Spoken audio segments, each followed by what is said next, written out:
ప్రియ దేవుని బిడ్డ, ఈరోజు వాక్యము ద్వారా దేవుడు నీతోనూ నాతోనూ సర్వ మానవులతోనూ ఆయన సృజించి అరచేతిలో చెక్కుకున్న బిడ్డలందరితోనూ సూటిగా తేటగా మాట్లాడబోతున్నాడు. ఈ మాటలు ఎంతో విలువైనవి, పరిశుద్ధమైనవి. ఈ మాటలు అనాలోచితం కాక నీ హృదయంలో ఉంచుకొని నువ్వు వాక్యానుసారంగా జీవించినప్పుడు పరలోక రాజ్యానికి వారసులయ్యే మాటలు. గత కొంతకాలం నుంచి పరిశుద్ధాత్మ దేవుడు తన పిల్లలు ఎలా ఉండాలి, దేవుని మార్గంలో నడుస్తున్నప్పుడు సాతాను ఏ విధంగా శోధిస్తాడు, ఏ విధంగా వాటిని జయించాలన్నది గత వారము పరిశుద్ధాత్మ దేవుడు మాట్లాడాడు. ఈ రోజున పరిశుద్ధాత్మ దేవుడు ఒక అద్భుతమైన మాట మాట్లాడబోతున్నాడుగా. చాలా మందికి ఈ రోజున ఒక డౌట్ క్రియేట్ అవుతుందన్నమాట. ఆ డౌట్ని దేవుడు క్లారిఫై చేయడానికి ఈ రోజున పరిశుద్ధాత్మ దేవుడు ఒక పరిశుద్ధుడు పాపం చేస్తే ఏ విధంగా పతనమవుతాడు. ఈ రోజున వాక్య సారాంశం ఏంటంటే, ఒక పరిశుద్ధుడు పాపంలో పడిపోతే ఏ విధంగా పతనమవుతాడు అన్నది దేవుని వాక్యం. ఈ రోజున పరిశుద్ధాత్మ దేవుడు దావీదు మహారాజు గురించి ఒక అద్భుతమైన వాక్యము ద్వారా దేవుడు మనతో మాట్లాడుతున్నాడు. ఒక రోజున దావీదు ఒక దినమున పొద్దుగూకు వేళ దావీదు పడక మీద నుండి లేచి రాజనగరి మిద్దె మీద నడుచుచు పైనుండి చూచుచుండగా స్నానము చేయు ఒక స్త్రీ కనబడింది. ఒక దావీదు మహారాజు రాజుగా ఒకప్పుడు ఎలా ఉండేవంటే ఒక గొర్రెల కాపరి. దేవుడి యందు భయభక్తులు కలిగి ఉన్నప్పుడు దేవుడు ఏం చేశాడంటే ఆ గొర్రెల కాపరిని అనేక విధాలుగా కాపాడుకుంటూ ఇశ్రాయేలుకి రాజుగా చేశాడు. అయితే దావీదు ఎలాంటి వాడు? బహు ప్రార్థనాపరుడు. గొలియాతునే దేవుడి నామాన్ని బట్టి నాశనం చేసిన వాడు. అలాంటి పరిశుద్ధుడు పాపములో పడ్డాడు. అసలు ఇలాంటి పాపం కాదు, భయంకరమైన పాపంలో పడిపోయాడు. దావీదు పరిశుద్ధుడే, కానీ పాపంలో పడిపోయాడు. పాపపు అనే ఊబి ఏ విధంగా అయితే పరిశుద్ధుని నాశనం చేస్తుందో, దేవుని పిల్లల్ని ఎలా నాశనం చేస్తుందో ఈ వాక్యమే సెలవిస్తుంది. ఒకప్పుడు దావీదు బహు అద్భుత బలవంతుడు, దేవుని యందు భయభక్తులు కలిగిన వాడు, పరిశుద్ధుడు. అయినా ఏ విధంగా పడిపోయాడంటే పాపములోకి మొట్టమొదటిగా తన కనులు పాపంలోనికి తీసుకెళ్ళిపోయింది. పొద్దుగూకి వేళ అంటే దావీదు ఎప్పుడు లేచినా దేవుని యొక్క పిల్లవాడిగా ఉంటున్నప్పుడు దావీదు ఎలా ఉండేవాడు అంటే ఉదయాన్నే లేచి దేవుని స్తుతించేవాడు, దేవుని ఘనపరిచేవాడు, దేవుని మహిమపరిచేవాడు. కానీ దావీదు ఒక రోజు మాత్రము పొద్దుగూకు వేళ అంటే సమయాన్ని వదిలిపెట్టేసి చాలా సాయంత్రము లెగిచి ఆ మిద్దె మీద అటు ఇటు తిరుగుతూ ఉండగా తన కనులకు ఒక స్త్రీ స్నానము చేయుట కనిపించింది. ఎప్పుడైతే దావీదు ఆ చూపు చూడటం మొదలు పెట్టాడో తన హృదయము పాడైపోయింది. ఆనాడు అవ్వాదములు ఏదోను తోటలో ఉన్నప్పుడు ఏ విధంగా అయితే కాయను ఆశ చూపి వాళ్ళని ఏ విధంగా అయితే పతనానికి పరిశుద్ధులే వాళ్ళు కూడా ఎప్పుడైతే దేవుని మాటకు వ్యతిరేకంగా వెళ్ళారో వారు పాపంలో పడటం మొదలుపెట్టారు. అలాగే ఇప్పుడు దావీదు కూడా అంతే. ఒకప్పుడు పరిశుద్ధంగా ఉన్నాడు, దేవుడే ఇష్టడుగా ఉన్నాడు దేవుడు. ఆ దావీదును చూడగానే సమూయేలు ప్రవక్త వచ్చినప్పుడు తన అన్నదమ్ములందరినీ చూపిస్తూ ఉన్నప్పుడు ఆఖరికి దావీదు వచ్చినప్పుడు ఆ దావీదే నాకు ఇష్టానుసారుడని అభిషేకించబడినవాడు. అలాంటి దావీదు ఇప్పుడు ఏం చేస్తున్నాడు? తన రాజ్యము అధికారము వచ్చింది తర్వాత దేవుడు వద్దన్న పని చేయటము మొదలుపెట్టాడు. నీ కన్ను తేటగా ఉంచుకోమన్నాడు దేవుని వాక్యములో. కానీ దావీదు ఆ మాటను మీరాడు. అందుకే ఏమైపోయాడు? పాపములో పడ్డాడు. పాపము ఎంత భయంకరంగా నాశనం చేస్తుందంటే బహు భయంకరంగా నాశనం చేస్తుంది. తన కనులు, అందుకే యోబు అంటూ ఉంటాడు, నా కనులకు నేను నిబంధన చేసుకున్నాను. ఆ వాక్యాలన్నీ దావీదుకు తెలుసు. ఎందుకంటే అక్కడ ఆయన దగ్గర నాతాను ప్రవక్త ఉన్నాడు, ఆ ప్రవక్త దేవుని వాక్యాలు నిత్యము దావీదుకు నేర్పించేవాడు. యెషయా గ్రంథము, ఇర్మియా గ్రంథము అన్ని గ్రంథాలలో ఈ వాక్యాల్లో ఉన్నాయి. ఆ మాటలు వినేవాడు. ఆ మాటలు విని వాటి ప్రకారంగా ఏం చేసేవాడంటే జీవించేవాడు దావీదు. అలాంటి దావీదు జీవిస్తున్నాడు. అలాగే దేవుడు ఆ మాటలు విని ఆ మాటలన్నిటినీ దేంట్లో రాస్తున్నాడు? కీర్తన అంటే ఒక పాట ద్వారా రాస్తున్నాడు. అలాంటి దావీదు, పరిశుద్ధంగా ఉండే దావీదు ఇప్పుడు పాపంలో పడ్డాడు. ఆ పాపం ఎంత భయంకరమైన పాపంలో పడ్డాడంటే అత్యంత భయంకరంగా నాశనం చేసేసింది. మొట్టమొదటిగా తన కనులతో పాపాన్ని చూశాడు. చూసిన తర్వాత ప్రేరేపించబడ్డాడు. ఆ తర్వాత ఎలా పతనం అవుతున్నాడో చూద్దాం. ఆమె బహు సౌందర్యవతి యుండుట చూచి దావీదు దాని సమాచారము తెలుసుకొనుటకై ఒక దూతను పంపింది. దావీదు దగ్గర ఉన్న ఒక దూతను పంపించి, ఆ స్త్రీ ఎవరు, అంత అందంగా ఉంది కాబట్టి ఆమె నాకు కావాలని ప్రేరేపణ. సాతాను ఎప్పుడైతే ఆశ చూపాడో ఆశకు ప్రేరేపించడం మొదలుపెట్టాడు. అంతకుముందు దావీదు ఇలాంటి పాపం ఎరగనివాడు, పరిశుద్ధంగా ఉండేవాడు. కానీ ఎప్పుడైతే ఆశను మొదలు పెట్టుకున్నాడు, ఆ స్త్రీ మీద వ్యామోహం మొదలయ్యిందో అప్పటి నుండి, అందుకే యేసు ప్రభు అని అంటున్నారు, నువ్వు కనులతో చూస్తే, ఆమెతో మోహపు చూపుతో చూస్తే నువ్వు వ్యభిచరించినట్లే వాక్యం సెలవిస్తుంది. ఇప్పుడు దావీదు అలాంటి భయంకరమైన వ్యభిచార తలంపులోకి వెళ్ళిపోయాడు. ఈ రాత్రికాల సమయంలో ప్రభు దేవుని పిల్లలారా, ఈ రోజున దేవుని వాక్యము ద్వారా దేవుడు ఏం మాట్లాడుతున్నాడు? నువ్వు పరిశుద్ధంగా ఉంటున్న నీ కనులు పాపంలోకి వెళ్ళిపోతాయి.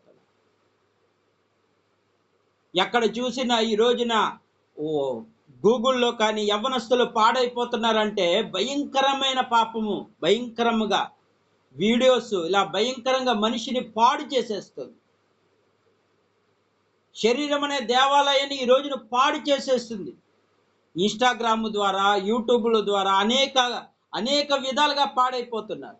ఫేస్బుక్ ద్వారా ఎక్కడ చూసినా పాపపు ఆలోచనలు, పాపపు పాటలు, పాపపు తలంపులు ఈ రోజున మనిషిని పతనం వేసనకు తీసుకొచ్చేస్తుంది.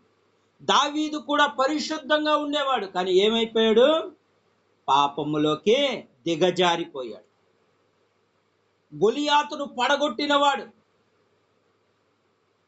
3 జాన్ల బారులున్న గొలియాతునే పడగొట్టినవాడు ఇప్పుడు ఏమైపోయాడు? ఒక స్త్రీ వ్యామోహంలోకి పడిపోయాడు. పడిపోయిన తర్వాత ఇంకేం చేశాడు? వాక్యంలోకి వెళ్దాం.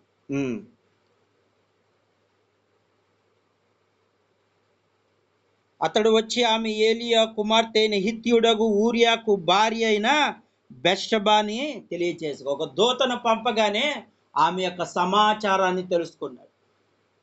ఎవరో కాదు, ఊరియా అనగా మన సైనికుల్లో ఒకడు. ఆమె భార్య.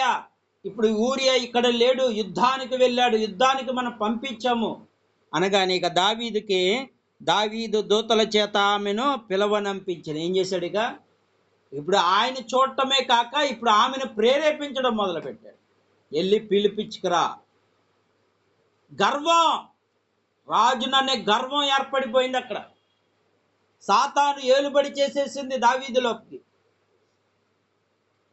గర్వం ఏం చేస్తుంది? నాశనానికి తీసుకువెళ్తుంది. దావీదు ఒకప్పుడు బహు బలాఢ్యుడు, శక్తిమంతుడు, జ్ఞానవంతుడు, దేవుని యందు భయభక్తులు కలిగిన వాడు.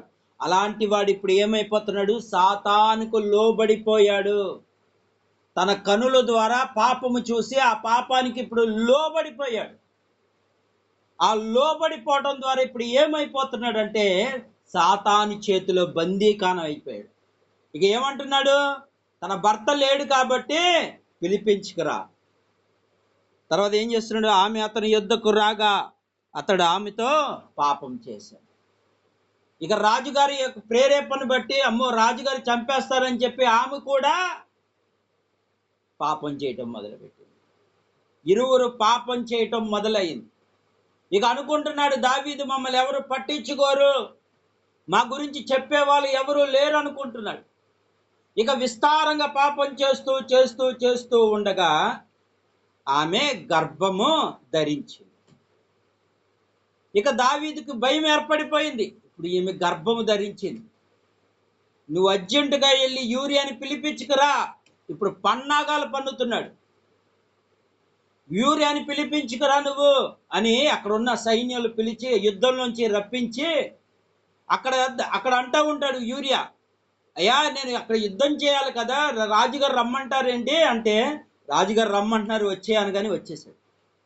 వచ్చిన తర్వాత ఊరియాతో అంటున్నాడు దావీదు, యుద్ధ సమాచారాలు ఎలాగున్నాయి, నువ్వు చాలా యుద్ధం చేసి అలసిపోయావు కదా, కనుక నువ్వు యుద్ధం చేసి కాబట్టి అలసిపోయావు కాబట్టి నువ్వేం చేస్తావంటే నీ భార్య దగ్గరికి వెళ్ళు. కొంతకాలం తర్వాత ఇక్కడ దావీదుని ఇక్కడ ఊరియా అంటున్నాడు, అయ్యా అక్కడ యుద్ధం జరుగుతుంది, మన వాళ్ళు హోరాహోరీగా యుద్ధం చేస్తున్నారు, నన్ను పిలిపించారు, ఇప్పుడేమో వాళ్ళు అక్కడ యుద్ధం చేస్తే నా మనసు ఎలా ఉంటుంది, నేను సైన్యంలో చేరినప్పుడే నా ప్రాణాలైనా మీకోసం ఇస్తానన్నాను, ఈ రాజ్యం కోసం ఏదైనా చేస్తానని వాగ్దానం ఇచ్చాను, అయితే నువ్వు వెళ్ళమంటున్నావేంటి, వెళ్ళు అన్నాడు. అయినా ఊరియా వెళ్తలేదు.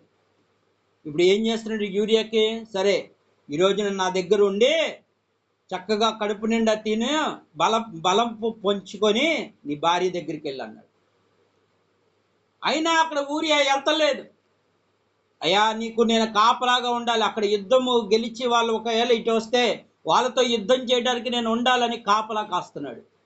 ఇక దావీదు ఇంకా పన్నాగం పన్నుతున్నాడు, లేదు ఎట్లాగైనా యూరియా అంటే ఆ పాపము గర్భము నా ద్వారా రాలేదు ఊరియా ద్వారా వచ్చిందని అందరికీ నమ్మించడం కోసం మోసం చేయటం మొదలుపెట్టాడు.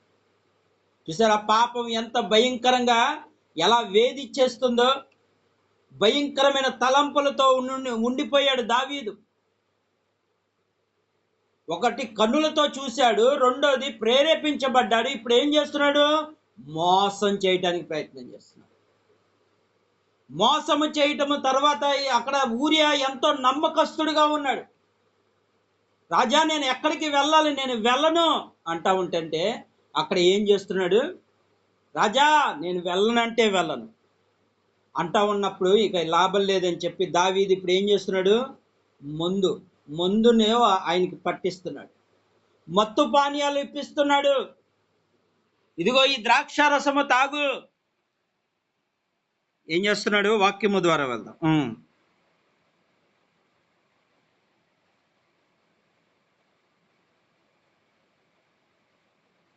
తర్వాత దావీదు ఇంటికి పోయి శ్రమ తీర్చుకొని ఊరియాకు సెలవీయగా, ఊరియా రాజనగరంలో బయలు వెళ్ళిన అతని వెనక రాజఫలములను ఆహారం అతని యొద్దకు పంపించి ఊరియా ఇంటికి వెళ్ళక తన ఏలిని వాడి సేవకుడితో కూడా రాజనగర ద్వారంలో పడుకునేను. అక్కడున్న సేవకులందరితో పడుకున్నాడు తప్ప ఇంటికి వెళ్ళలేదు. ఊరియా తన ఇంటికి పోలేదని మాట దావీదు వినినప్పుడు దావీదు ఊరియాని పిలిచి, నీవు ప్రయాణం చేసి వచ్చితివి కదా, ఇంకా వెళ్ళకపోతేవేమడగా, ఊరియా మందసం ఇశ్రాయేలు యూదావారు గూడారంలో నివసించి నా అధిపతులైన యోవాబు నా ఏలినవాడగు నీ సేవకులు బయట దండుతో ఉండగా నేను భోజన పానాలు చేయుటకు నా భార్య యొద్దకు పంపుటకు నేను ఇంటికి పోదునా, రాజా నేను అలా వెళ్ళను, అక్కడేమి యుద్ధం జరుగుతుంది, అయితే నీ ప్రాణము తోడు నేను ఇలాగ చేయను కానని దావీదుతో నేను. అబ్బా ఎంత చక్కగా అంటున్నాడు, నీకోసం ప్రాణమైన ఇస్తాను తప్ప నేను ఎక్కడికి కదలను అంటున్నాడు, నా భార్య దగ్గరికి నేను వెళ్ళను అంటున్నాడు. అయితే దావీదు, నేను నీవిక్కడనున్నావు, రేపు నీకు సెలవిత్తునని ఊరియాతో అనగా ఊరియా ఆనాడు మరునాడు యెరూషలేము నిలిచెను. అంతలో దావీదు అతను భోజనమును పిలిపించి అతడు బాగుగా తిని తాగిన తర్వాత దావీదు అతన్ని మత్తుగా చేశాను. అంటే ఇక ఏం చేస్తున్నాడు, మందు పోస్తున్నాడు, మత్తునిస్తున్నాడు, తాగి నీ భార్య దగ్గరికి వెళ్ళి ఆమెతో ఉండు. ఎంత పన్నాగం పన్నుతున్నాడు చూడు, వ్యసనానికి లోబర్చేశాడు. ఒక పరిశుద్ధుడు, దేవుని యందు భయభక్తులు కలిగిన వాడు, బలవంతుడు, శక్తిమంతుడు పాపానికి దాసోహమైపోయి పాపపు ఆలోచనలకు దాసోహం అయిపోయి ఏం చేస్తున్నాడు, వ్యసనాలు నేర్పిస్తున్నాడు. తాగొద్దు అని చెప్పవలసిన వాడు తాగమని నేర్పిస్తున్నాడు, మత్తుని చేశాడు. అయినా తన నమ్మకస్తుడు వెళ్ళలేదు. అందుకే దావీదు ఇక పన్నాగము పన్నాడు, ఇది ఎలాగైనా నా మీదకి వచ్చేస్తుంది కనుక ఊరియాని పంపించి యూరియాపాతో కొంతమందితో ఆ రోజున ఏం చేశాడంటే దావీదు, సరే నువ్వు యుద్ధానికి వెళ్తానంటున్నావు కదా, నువ్వు యుద్ధానికి వెళ్తానన్నప్పుడు యుద్ధానికి వెళ్ళు. యుద్ధానికి వెళ్ళిన తర్వాత ఇదిగో నీతో పాటు కొంతమందిని వేసుకుని యుద్ధానికి వెళ్ళు అని ఒక ఫామ్, ఒక లెటర్ రాసిచ్చి, ఇదిగో నువ్వు ఈ పట్టుకొని తీసుకువెళ్ళి అక్కడ సైనాధిపతులకు ఇవ్వమని చెప్పాడు. సరే ఈ లెటర్ తీసుకువెళ్ళి సైనాధిపతులకు ఇస్తే, వీళ్ళందరినీ చంపివేయండి. ఎలా చంపేయాలంటున్నాడు? వాళ్ళందరినీ చంపేయండి. ఆ ముట్టడి దెబ్బ ఉన్న అమోనీయులు ఉంటారు, ఆ అమోనీయుల దగ్గర ఎవరికి తెలియకుండా వీళ్ళందరినీ అక్కడ నిలబెట్టి చంపేమని. వారు ఎవరైతే దావీదు రహస్యము తెలుసుకున్న వారందరినీ చంపేమన్నాడు. ఇప్పుడు పాపం ఎంత దారుణానికి తీసుకెళ్ళింది చూడు. నరహత్య కూడా తీసుకెళ్ళిపోయింది. కన్నులతో పాపం చేయడం వల్ల ప్రేరేపించబడ్డాడు. ప్రేరేపించిన తర్వాత ఏం చేశాడు? మోసం చేశాడు. మోసం చేసిన తర్వాత ఇప్పుడు ఏం చేయబోతున్నాడు? చంపేయబోతున్నాడు. చంపేశాడు కూడా. అప్పుడు యోవాబు ఆ స్థలములోకి వెళ్ళినప్పుడు అది చూసి దావీదుకు చెప్పగా దావీదు భయపడిపోయాడు. యోవాబు ఎవరు? సైన్యాధిపతి. యోవాబుతో చెప్తున్నాడు, దావీదు ఇదిగో ఊరియాలా చనిపోయాడని చెప్తా ఉంటే, యోవాబు నువ్వెందుకు వెళ్ళావు అక్కడికి? దావీదు అంటున్నాడు, నువ్వు అక్కడికి వెళ్ళమని నేను చెప్పలేదు కదా, నువ్వు ఉండాలి కదా ఇక్కడ అని యోవాబుని గద్దిస్తున్నాడు. ఇక నువ్వు కూడా చనిపోతే ఎలా రాజ్యం అని గద్దిస్తున్నాడు, అంటే బొంకుతున్నాడు. ఈరోజున దేవుని వాక్యం వింటున్న ప్రియ దేవుని బిడ్డ, పాపం ఎంత భయంకరమైనది ఒక్కసారి ఆలోచన. దావీదు పరిశుద్ధుడు, దేవుడికి ఇష్టానుసారుగా ఉన్నాడు, దేవుడే పిలుచుకొని అభిషేకించబడిన వాడు. అలాంటి దావీదు ఇప్పుడు ఏమైపోయాడు? రాజ్యము యొక్క బలం వచ్చేసింది. నేను రాజు నన్న ఆలోచన వచ్చేసింది. నాకు ఇక శత్రువులతో పని లేదనిపించింది. ఇక ఏం చేశాడు? ఆ పాపాన్ని ఎప్పుడైతే చూడటం మొదలు పెట్టాడో దాసోహం అయిపోయాడు. ఆ పాపము దాసోహమై అది కప్పి పెంచుకోవడానికి ఎంతో మందిని చంపేశాడు. ఈరోజున దేవుని వాక్యం వింటున్న ప్రియ దేవుని బిడ్డ, పాపము చిన్నగానే కనపడుతుంది అనుకున్నా, అయ్యో ఒక కన్నులతోని చూసిన పాపం వలన ఇప్పుడు ఎంతవరకు వెళ్ళిపోయింది? ఇక పాపం చేశాడు, ఇక భయం లేకుండా నన్ను ఎవరు చూడరు, నేను చేసిన పాపం ఎవరు నన్ను ఏమీ చేయలేరు అన్న ఆలోచనకు వచ్చేసాడు. ఈ రాత్రికాల సమయంలో పరిశుద్ధ ఆత్మదేవుడు చెప్తున్నాడు, నువ్వు కూడా అలాగే ఉంటున్నావేమో. నేను ఏ తప్పులు చేసినా నన్ను ఎవరు పట్టించుకోరు, నన్ను ఎవరు చూడరు అనుకున్నా, ఒక రోజున పట్టబయలు చేసేస్తాడు దేవుడు. ఒక రోజున భయంకరమైన పరిస్థితులకు వెళ్ళిపోతావు. ఈ రాత్రి దేవుడు చెప్తున్నాడు, ప్రియ దేవుని బిడ్డ, పాపాన్ని విడిచిపెట్టు. పాపం వల్ల వచ్చే జీతము మరణం.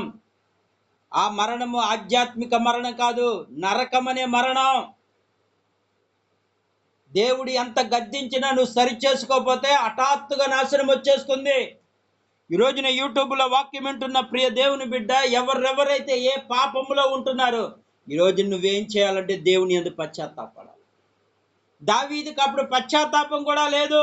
నన్నెవరు పట్టించుకోరు, నన్నెవరు ఏమన్నారు అనుకుంటూ ఇక ఆ పాపం ఇప్పుడు ఏం చేస్తున్నాడు? సానుభూతి చూపిస్తున్నాడు. ఈమెకి భర్త లేడు కాబట్టి నేను ఈమెను మ్యారేజ్ చేసుకుంటాను. ఈ బెత్షెబాని ఇప్పుడు ఏం చేస్తున్నాడు? అందరి ముందు ఇప్పుడు ఏమనుకుంటున్నారు? అయ్యో ఒక విధవరాండ్లకి దావీదు తోడై ఉన్నాడు అంటే ఆయన యొక్క సహచారిగా చేసుకుంటున్నాడని అందరూ అనుకుంటారు అనుకుంటున్నాడు. కానీ మనుషులందరూ మోసపోవచ్చు, కానీ దేవుడు మోసపోడు.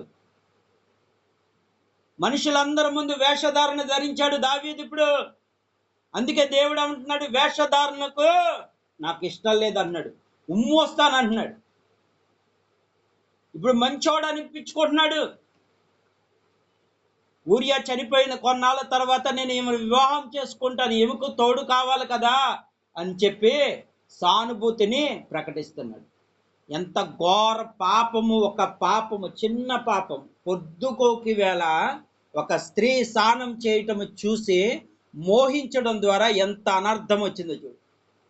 భయంకరమైన పరిస్థితులు వచ్చేసినాయి. కానీ దావీదు అప్పుడు నుండి ఎవరు చూడట్లేదు అనుకుంటున్నాడు. అప్పుడు ఒక రోజున తర్వాత ఏంటి, అయితే దావీదు చేసింది యెహోవా దృష్టికి దుష్కార్యముగా కనపడుతుంది. ఎలా కనపడుతుంది? దుష్ట ఆలోచన చూడగానే దేవుడికి కోపం రగిలిపోయింది. ఇక నాతాను ప్రవక్త 12వ అధ్యాయంలో, కావున యెహోవా నాతాను దావీ యొద్దకు పంపెను. అతడు వచ్చి దావీదుతో ఇట్లనెను, నేనొక పట్టణమందు ఇద్దరు మనుషులు ఉన్నారు. ఒక కథ చెప్తున్నాడు అక్కడ.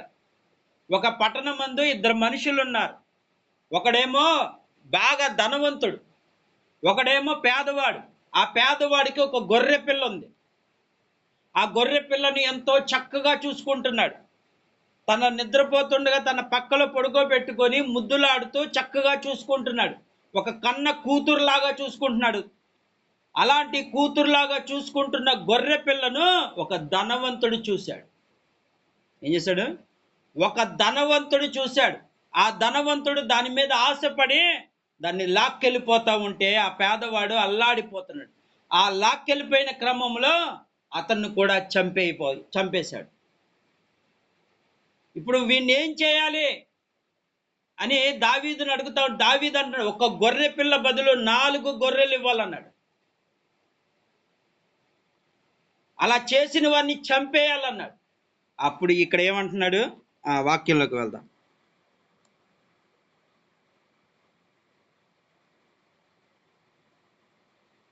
ఆయుత్తం చేశాను. దావీదు ఈ మాట విని ఆ మనుషుని మీద బహుగా కోపించుచు, యెహోవా జీవము తోడు, దేవుడు తోడుగా నిత్యముగా ఈ కార్యము చేసిన వాడు మరణ పాత్రుడు.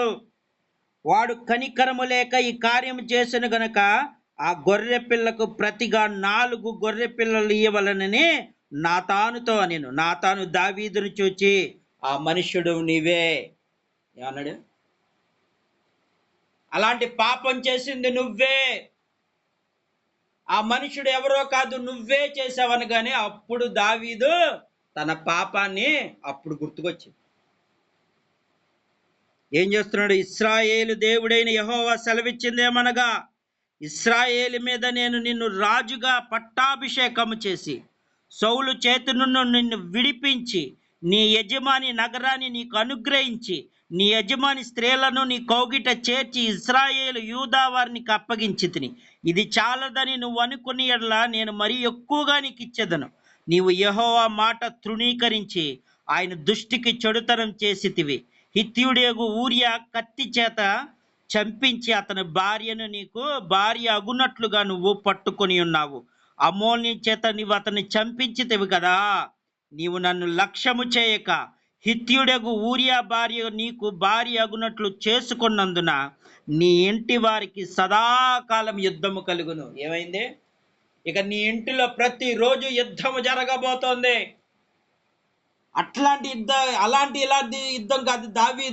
దావీదు కుటుంబంలోనే అనేకమైన పతనంలో జరిగింది. అక్కడ ఏమని చెప్పాడు? 4 నలుగురు కొడుకులను పోగొట్టుకున్నాడు. ఒక పాపము, తండ్రి చేసిన పాపానికి బిడ్డలు బలైపోయారు. ఈ రాత్రికాల సమయంలో పరిశుద్ధాత్మ దేవుడు చెప్తున్నాడు, పాపాన్ని విడిచిపెట్టు, లేదా 4 శిక్ష అనుభవిస్తావు నువ్వు. ఆ పాపము ఇప్పుడు ఏం చేస్తుంది? తన పాపము చేయటం ద్వారా ఇప్పుడు ఏమైపోయింది? 4 అయిపోయింది. నలుగురు పోయారు. దావీదు కుటుంబాలు అక్కడి నుండి ఏ సమాధానం లేదు. ఎంత పైకి రాజైనా సరే ఆ ఇంటిలో నెమ్మది లేదు, సమాధానం లేదు. ఎంతంత భయంకరమైన పరిస్థితులు ఏర్పడినాయి అంటే తన కొడుకు తన కూతుర్ని మోహించాడు. తన కూతుర్ని మోహించి ఆమెను పాడు చేశాడు. ఇంకో కొడుకు ఏం చేశాడంటే దావీదు ఉపపత్నులతో దేవుని మందిరములో పాపం చేశాడు. ఎంత జుబుస్సాకరంగా అయిపోయిందంటే దావీదు అవన్నీ విని తట్టుకోలేకపోయాడు. అక్కడి నుంచి దావీదుకి ఏమాత్రం సంతోషం లేదు. బ్రతికి ఉన్నాడంటే బ్రతికి ఉన్నాడు అంతే. ఎందుకు బ్రతికి ఉన్నానా? ఎక్కడ చూసిన యుద్ధ సమాచారాలు, యుద్ధంలో ఓడిపోతున్నాడు. భయంకరమైన పరిస్థితులు ఏర్పడుతున్నాయి. ఇప్పుడు బెత్షెబాకి కడుపులో పుట్టిన బిడ్డ చనిపోయాడు. ఆ గర్భము దాల్చిన బిడ్డ చనిపోయాడు. ఆ శోధన ఈ శోధన తట్టుకోలేకపోతున్నాడు దావీదు. ఇక దేవుని పాదాల దగ్గర పడి పశ్చాత్తాపడ్డాడు. అయ్యా నన్ను క్షమించు, నా పరిస్థితి ఇలా అయిపోయింది, క్షమించు అని దేవుని పాదాలు పట్టుకొని కన్నీరు కార్చి పరుపు తేలేంతగా ఏడ్చాడు. ప్రతిరోజు ఏడుస్తమే దేవుడు పాదాలు పట్టుకొని, నన్ను క్షమించు, నేను చేసింది మహాఘోరం, నేను బ్రతకడానికి కూడా వీల్లేనంత ఘోర పాపం చేశాను దేవా అని ఎంతో ఏడ్చిన తర్వాత దేవుడు దావీదు పట్ల కనికరము పడ్డాడు. అప్పటి నుంచి దావీదు ఆ ఒక్క పాపము తప్ప ఆ పశ్చాత్తాపం తర్వాత మరి ఎన్నడూ పాపం చేయలేదు. ఈ రాత్రికాల సమయంలో పరిశుద్ధాత్మ దేవుడు చెప్తున్నాడు, ఒకవేళ ఈరోజు నువ్వు పాపం చేసి పశ్చాత్తాపడితే అక్కడితో మానేయి. దావీదు పరిస్థితి ఎలాగైపోయిందో ఈ రోజున కుటుంబాలు కూడా కుప్పకూలిపోతున్నాయి. పాపానికి దాసోహం అయిపోయి భార్యని చంపేస్తున్నాడు, వేరొక స్త్రీని మోహించి భర్తను చంపేస్తుంది. ఈ రోజున సమాజంలో ఇలా జరగడానికి గల కారణం ఆనాడు జరిగింది, ఈ రోజు జరుగుతుంది. ఆనాడు దావీదు మహారాజునే, ఇశ్రాయేలు రాజుగా ఉంటున్న దావీదుని సాతాను ప్రేరేపించి పతనా వ్యవస్థ తీసుకొచ్చేసింది. ఈ రోజున ప్రతి మానవుని దేవుని స్వరూపంలో చెక్కుకున్న బిడ్డలందరినీ దేవుని మందిరానికి వెళ్తున్న వారు ఈ రోజున సేవకులే పాపం చేయడానికి భయంకరమైన రోజులు వచ్చేసినాయి అన్నమాట. కారణం ఏంటో తెలుసా? కారణం ఇదే, పశ్చాత్తాపం లేదు, దేవుని యందు భయభక్తులు లేదు. ఇక్కడ దేవుడు ఉన్నాడు, దేవుని మందిరంలోనే పాపం చేస్తున్నారు. ఎక్కడ న్యూస్ ఛానల్ చూసినా పలానా చోట ఇలా జరిగింది, పలానా సేవకుడు ఇలా చేశాడు, పలానా ఎందుకు ఇలా జరుగుతుందంటే కారణం ఇదే, సాతానుకు చోటు ఇచ్చేశారు. ఈరోజున దేవుని వాక్యం వింటున్న ప్రియ దేవుని బిడ్డ, మీ హృదయం నొచ్చుకున్న ఇది వాస్తవం. ఆ రోజున దావీదు పరిశుద్ధుడు ఒక పాపానికి లోబడటం వలన ఎంత అనర్థము జరిగిందో ఈ రోజున ప్రతి దేవుని మందిరంకి వెళ్తున్న బిడ్డలు కూడా పాపం తెలిసి తెలియక పాపం చేస్తే దేవుడు క్షమిస్తాడు, కానీ తెలిసి చేస్తే మాత్రం దేవుడు క్షమించడు.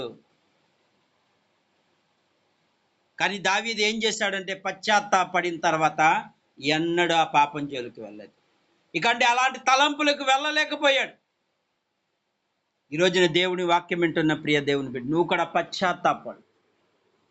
నన్ను ఎవరు చూడట్లేదు నువ్వు అనుకుంటున్నావు, నన్ను ఎవరు పట్టించుకోవట్లేదని నువ్వు అనుకుంటున్నావు, నేనేం చేసినా తలుపు వేసుకొని నేనేం చేసినా ఎవరు చూడట్లేదు అనుకున్నావు. పరమ తండ్రి చూస్తున్నాడు నువ్వు చేసే ప్రతి తప్పులు. శిక్ష విధించబడుతుంది నరకంలో. ఎన్నిసార్లు గద్దించినా సరి చేసుకోపోతే హఠాత్తుగా నీ ప్రాణం తీసుకెళ్ళిపోతే ఇక నువ్వు పరలోకానికి వెళ్ళిపోతావు నువ్వు అనుకుంటున్నావా? వెళ్ళవు.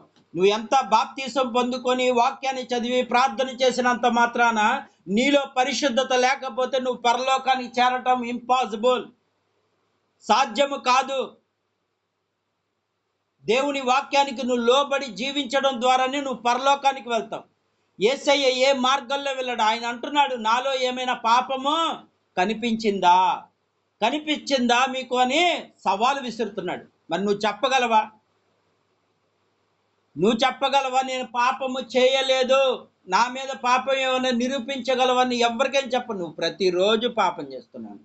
నోటి ద్వారా, తలంపుల ద్వారా, ఆలోచనల ద్వారా అనేక విధాలుగా పాపం చేస్తు నువ్వు చెప్పలేవు. కానీ దేవుడు ఏమంటున్నాడు తెలుసా? నేను పరిశుద్ధుడై ఉన్నాను, మీరు పరిశుద్ధంగా జీవించడానికి ప్రయత్నించు.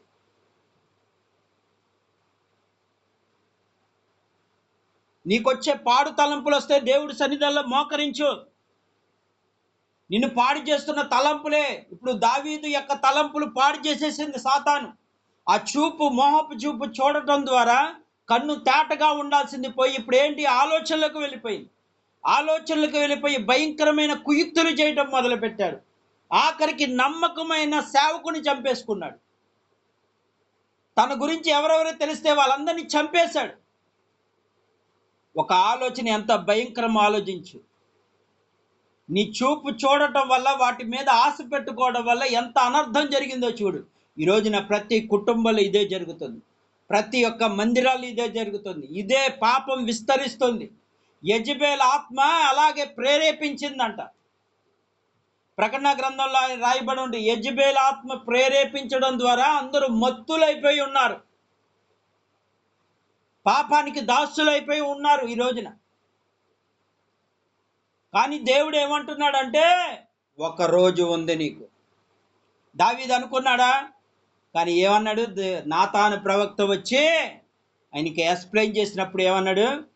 ఇక దావీదు ఇక ఏదో పరిశుద్ధుడు లాగా నటించేసి ఏమంటున్నాడు? ఒకటిదో 4 ఇంతలు వాడిని కూడా చంపేసి 4 ఇంతలు చెల్లించాల్సింది అంటున్నాడు. ఇప్పుడు ఏమైపోయాడు? ఆ మనుషుడు నువ్వే అనగానే అప్పుడు దుఃఖం ఏర్పడింది. ఇక అమ్మో, నా దేవునికే చూసేశాడు, ఇక నా దేవుడు చూశాడు, ఇక నన్ను క్షమించాడు అని పశ్చాత్తాపం పడటం మొదలుపెట్టాడు. ఈరోజున దేవుని వాక్యం వింటున్న ప్రియ దేవుని బిడ్డ, ఒకసారి ఆలోచించు. నీ హృదయాన్ని దేవుని వైపు తిప్పుతున్న నీవు ఎలా జీవిస్తున్నావు? పాపానికి దాసుడు అయిపోతున్నావా? పాప మాటలకు దాసుడు అయిపోతున్నావా? జాగ్రత్త, పతనం నీ వెనకాలే ఉంది. 4 ఇంతలు. ఎన్నింతలు? 4 ఇంతలు చెల్లించాలి. అందుకే అక్కడ జక్కయ్య అంటాడు, అయ్యా నేను పాప సొమ్ము తీసుకున్నాను కాబట్టి నేను 4 ఇంతలు ఇచ్చేస్తానన్నాడు. అంటే జక్కయ్యకి వాక్యము తెలుసు. ఒక పన్నులు వసూలు చేసేవాడికి వాక్యము తెలుసు. అందుకే దేవుడు ఎప్పుడైతే ఆ ఇంటిలోకి ఎంటర్ అయ్యాడో, ఆయనతో ఉన్నప్పుడు ఆయన అంటున్నాడు, నేను చేసిన పాపపు సొమ్మంతా నేను ఇచ్చేస్తాను. ఎంత చక్కటి మాట అంటున్నాడు, 4 ఇంతలు ఇచ్చేస్తాను అన్నాడు. లేదంటే ఆ పాపం వల్ల, ఆ సొమ్ము వల్ల ఇప్పుడు 4 ఇంతల శిక్ష నాకు వస్తుంది అనే భయం ఏర్పడిపోయింది జక్కయ్యకి. ఈరోజున దేవుని వాక్యం వింటున్న ప్రియ దేవుని బిడ్డ, మారు. దేవుడు అంటున్నాడు, గడియలు సమీపిస్తున్నాయి, ఎక్కడ చూసినా భయంకరమైన కరువులు ఏర్పడుతున్నాయి. దేవుడు రాకడ అతి దగ్గరలో ఉన్నావు నువ్వు. సాతానుకు లొంగొద్దు. సాతాను ఒకవేళ నిన్ను ప్రేరేపిస్తే, నీ మనసులో చొచ్చుకుంటే ఎమ్మటే దేవుని పాదాల దగ్గర మోకరించు. దేవుని పాదాలు, పరిశుద్ధ గ్రంథాన్ని పట్టుకొని దేవుని మోకరించి కన్నీరు కార్చు. దేవుడు అంటున్నాడు, మీరు శోధనలో ప్రవేశించకుండా ప్రార్థన చేయండి, మెలకువ కలిగి ప్రార్థన చేయమంటున్నాడు. అంటే నేను పాపం నీ కళ్ళు మూసేస్తుంది కాబట్టి దేవుడు ఏమన్నా మెలకువ కలిగే. పేతురు, ఒక గడి అయినా మేల్కొని ప్రార్థన చేయలేవా? శోధనలోకి వెళ్ళకుండా మెలకువ కలిగి ప్రార్థన చేయి. పాపం నీ కళ్ళు మూసేయబోతుంది. సొదొమ గొమొర్రాలో ఏ విధంగా అయితే వారి కళ్ళు ఏ విధంగా అయితే గ్రుడ్డితనం అయిపోయినాయో, దేవుని దూతలతో కూడా పాపం చేయాలన్న ఆలోచన వచ్చిందో, వాళ్ళందరూ ఏమైపోయారు? అగ్ని గంధకంలో కాలిపోయారు. ఈ రోజున సాక్ష్యంగా ఉంది సొదొమ గొమొర్రా పట్టణం. దేవుడు సాక్ష్యంగా పెడుతున్నాడు, ఇదిగో ఈ గంధకాల్లో కాలిపోయినట్లుగా మీరు కూడా నరకమనే గంధకాలు, ఆ గంధకాల్లో కాలిపోతారు, ఎప్పుడో యుగ యుగములు కాలిపోతారని దేవుడు చెప్తున్నా సరే నువ్వు వింటలేదు. యూట్యూబ్లో వాక్యం వింటున్న ప్రియ దేవుని బిడ్డ, ఈ వాక్యాన్ని అనేక మందికి షేర్ చేయండి, అనేక మందికి వినిపించండి. రానున్న దినాలు దుర్దినాలు కనుక దేవుడు చెప్తున్నాడు. ప్రియ దేవుని బిడ్డ, ఒక్కసారి నీ పశ్చాత్తాపడు. అయ్యా, నేను చేసిన తప్పులు క్షమించాయా, నన్ను కనికరించాయా, నేను ఇంకా పాపంలోకి వెళ్లకుండా నాకు సహాయం చేయయ్యా అని నువ్వు దేవుణ్ణి అడిగితే, ఖచ్చితంగా దావీదుని క్షమించిన దేవుడు నిన్ను క్షమిస్తాడు. ఈ కొద్ది మాటలు దేవుడు దీవించుగాక.